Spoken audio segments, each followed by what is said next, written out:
India's solar PV sector is on track to reach self-sufficiency within the next 3 years, according to a report by the Institute for Energy Economics and Financial Analysis and JMK Research.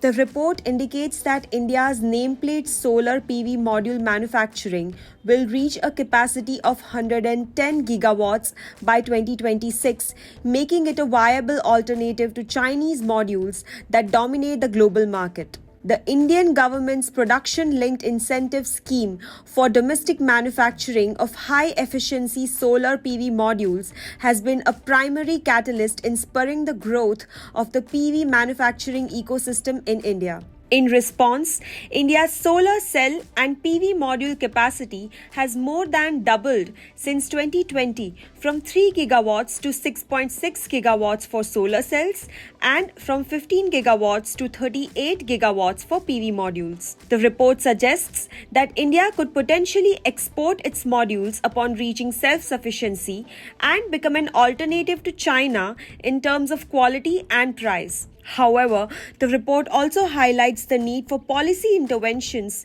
to strengthen domestic supply and reduce reliance on China for raw materials. To further bolster domestic manufacturing, the report recommends extending the existing PLI scheme to other overlooked ancillary components, incentivizing electricity consumption among solar PV manufacturers, and offering subsidies for initial capital costs involved with setting up production facilities. India's solar PV sector is projected to play a significant role in achieving the country's goal of installing 50% of its electric power capacity from non-fossil sources by 2030, with solar power shouldering a bulk of this growth. With the government's support and a favorable policy environment, India's solar PV sector is poised for continued growth and self-sufficiency in the years to come.